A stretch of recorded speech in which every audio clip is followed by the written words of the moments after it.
and welcome to Cityline, direct from my kitchen. Please get yourself a virtual cup of coffee and let's talk about what we're going to see in the next hour. Later on, we'll be talking with Walk Tacoma. They have a virtual scavenger hunt that you can be a part of. And then Point Ruston is going to ring in with their Point Ruston Farmers Market and the public market. We're talking two markets here. The Tacoma Pierce County Chamber of Commerce will be here. Tom Pearson, their president and CEO, will be here to talk about ways that they are helping small businesses stay afloat during this pandemic.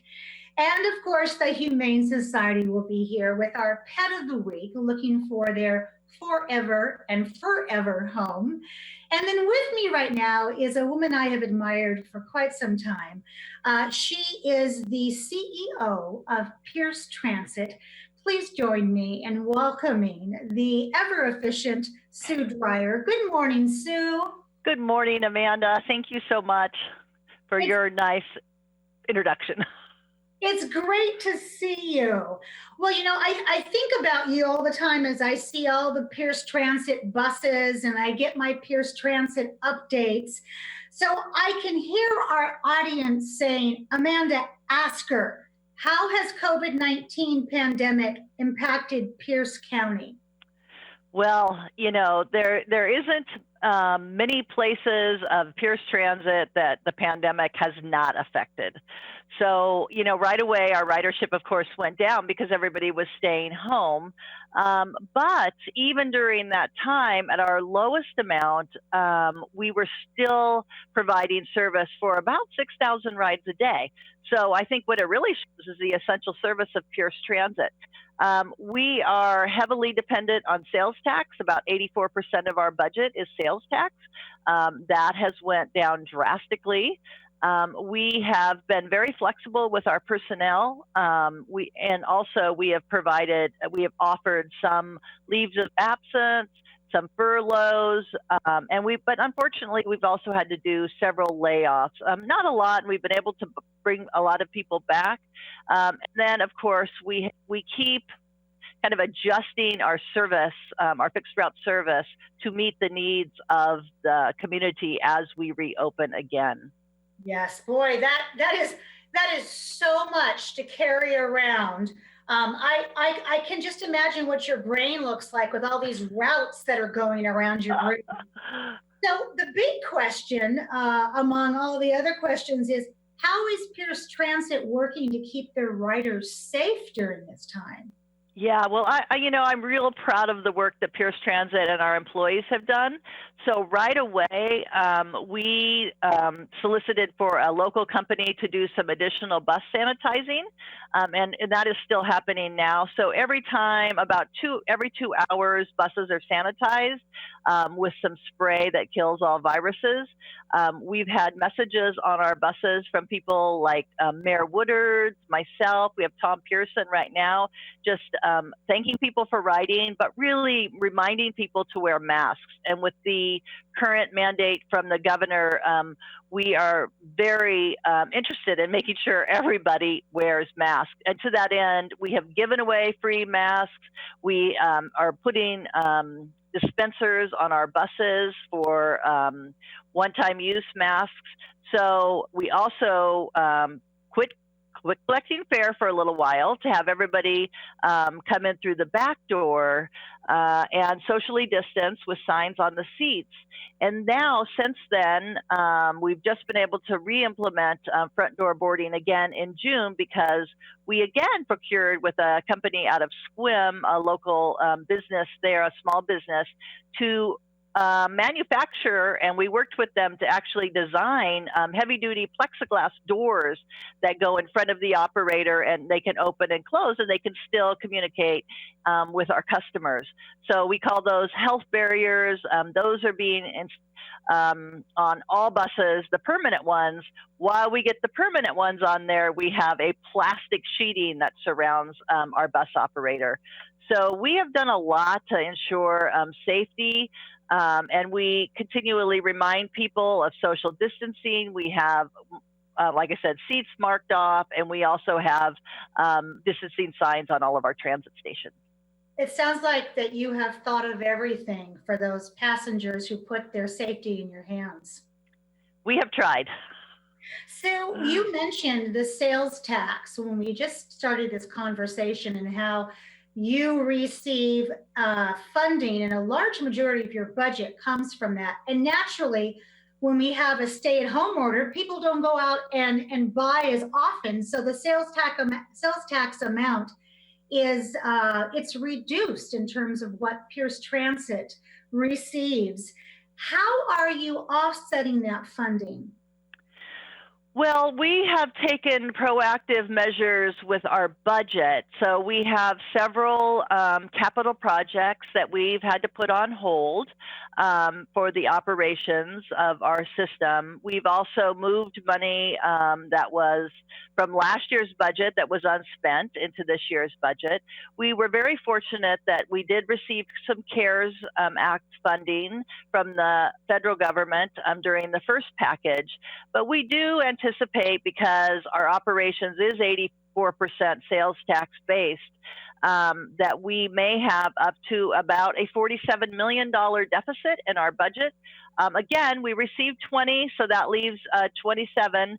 And we believe that by giving service at about a 90% level of pre-COVID starting in September, that we will be okay through 2020.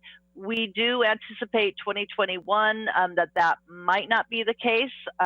So we have done a lot of shifting of funds because we are committed to keeping as much service for people that need it on the streets. And we know that's important because of our ridership numbers. So speaking of that, Pierce Transit is a very creative agency in terms of targeted types of service based on people's transportation needs. Have you been able to do anything like that during this time? Sure, we have. So when we cut our service the first time, it went down to almost 28%, almost 30% cut from pre-COVID. And what we realized is that with certain routes being cut and with us not operating as late in the evenings, there were some essential workers, medical workers, grocery workers that couldn't get to work. They were having problems. And so what we did is we created an on-call service for those that are either working an essential job or needing an essential service. Got to go to the doctor, need to go to get groceries, that you could call us and make a reservation. And we used our paratransit, which is our shuttle service, to provide those rides. And we still are doing that. So if you are affected because of our service reduction plan, then we will provide you that one-on-one ride, really. We did that. And then we were also able to step up again and help students and their caregivers with Wi-Fi. So we parked, our buses all have Wi-Fi.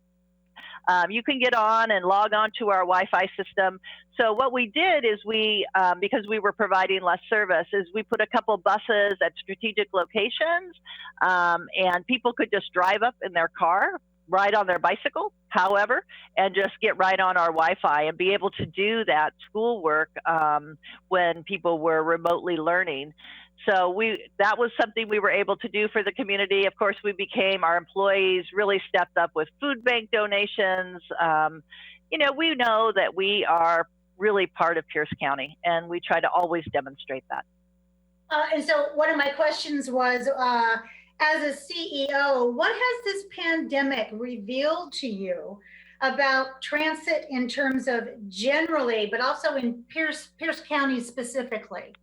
Yeah, a couple things that it has revealed is that we know that our service is very essential for those that do not have a car or don't have access to a car.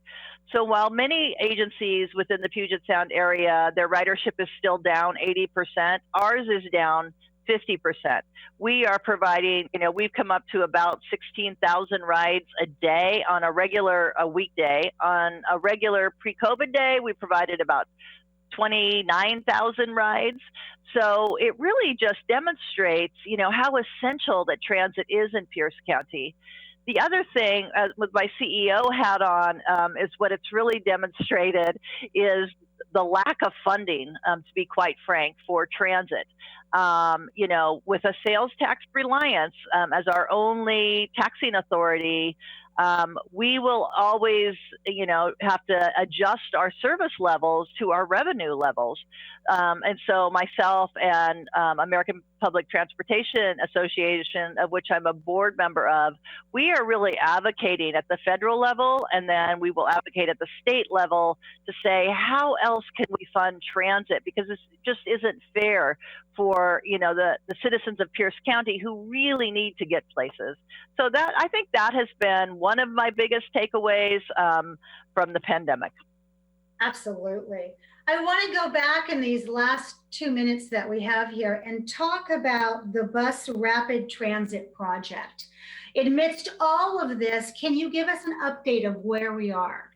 Yeah, just real briefly, our Bus Rapid Transit Project, which is that 14-mile fast transit along from Spanaway that connects downtown Tacoma and Tacoma Dome Station, is still going forward, partly because that isn't funded with local funding. We received funding from Sound Transit 3 on that, and we are applying for a federal grant, and we did receive some state grant money. So that's going forward. We have an open house that's virtual. Please weigh in. And then just another little project I want to mention before we run out of time is our new runner service, which we are implementing in the Ruston area. Watch for I think it already was in the paper yesterday. So you can call and we will provide through a vendor, through a contractor, a great service to get down to that Ruston area where we don't have regular fixed routes. So try it out. It's a great way to get around. Oh, that is so wonderful because, Pierce Transit is a partner with every small and large business. And I know that we all are wanting to give back to those businesses to get our economy as much as we can right now with the virus, get those businesses going so we don't lose them. And the Ruston Way area can be difficult to drive in. So to be able to have just a way to get down there, Sue, I think it's just genius. Congratulations to you and your team. Thank you so much. My dear, I want to say thank you for being here today. I know you have so much on your plate and on your agenda, and for you to take time out of your busy day means the world to us at TV Tacoma. So thank you so much. And I want to have you back on in about 90 days as we start looking at coming out of this COVID virus and what is new for us in terms of Pierce Transit.